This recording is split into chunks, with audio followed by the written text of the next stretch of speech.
Hi friends, welcome back. We have Catherine once again, and we have a glass violin. It was made by one of the glass dynasty makers. 1920 is what the label says. I'll have all the details in there. This glass actually worked for the Conservatory for a time. This violin was purchased in Texas. It had a bottom block issue. It had been dropped, rib cracks. We put it together, touched up. It was actually used personally by my wife as her personal violin until she upgraded from it. So it has been loved and played here a lot.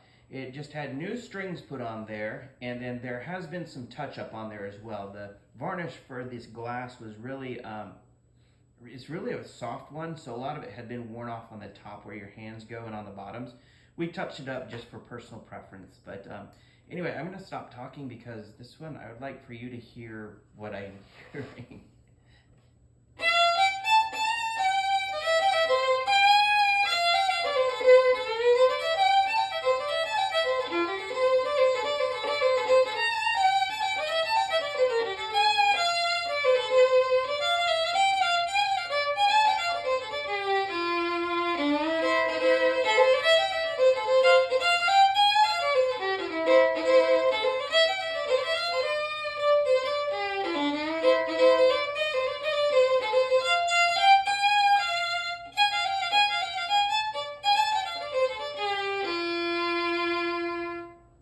So the journey of this instrument, when I first demoed it today, or when I first touched it today, when I first played it, the first thing that came to my mind was that it was an unripe mango. You bite into a mango that's not quite ripe, and it's like, man, this tastes pretty okay, but it's like, it's not quite there yet. And so we changed the strings to these beautiful dominant pros.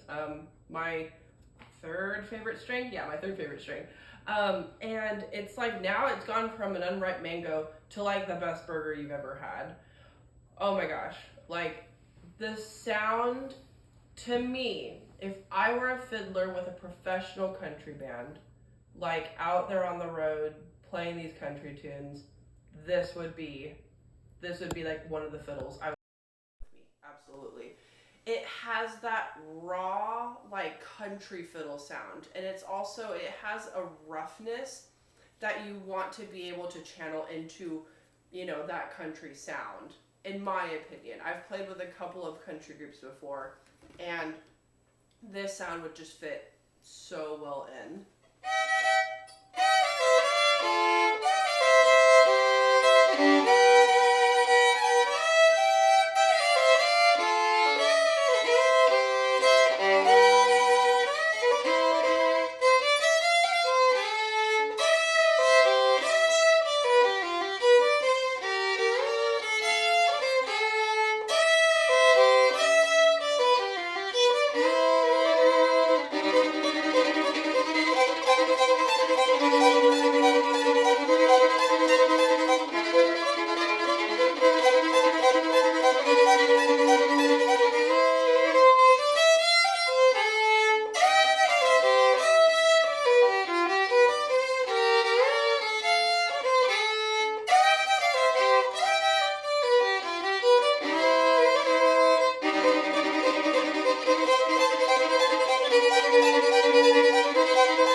Practice that song a little bit, but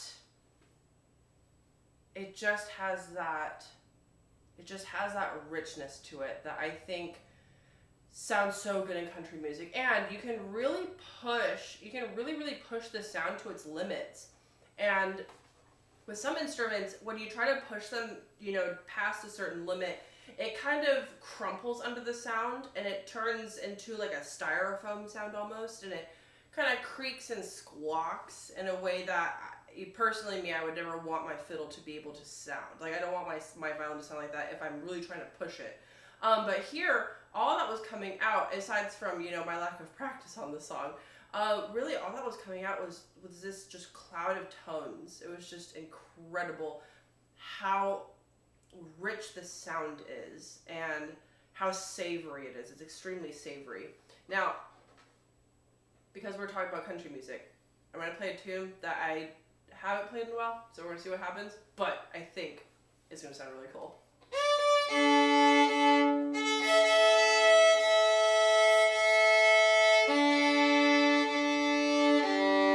Anytime you put on new strings, you have to check the tuning for like 2 days.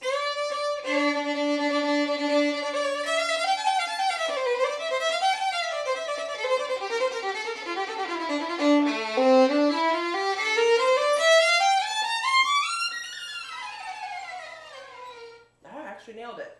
So it just has that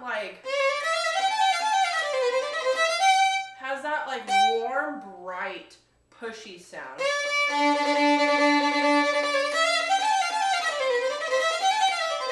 And it has really good what's that term?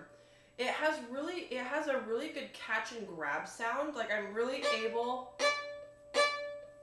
to clearly articulate all of the notes, which is incredibly important in country and bluegrass music. Like articulation is everything. You have to be able to hear every note. And vice versa, the player has to be able to, build up to clean articulation.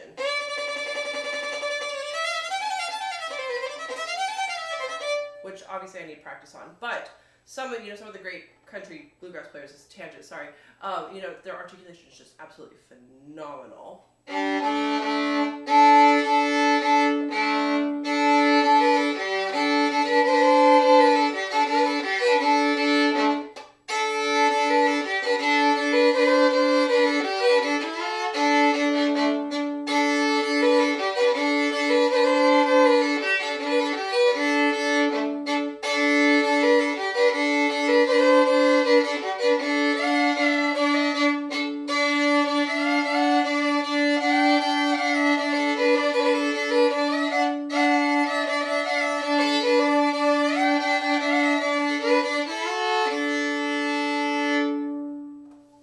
Double stops are amazing.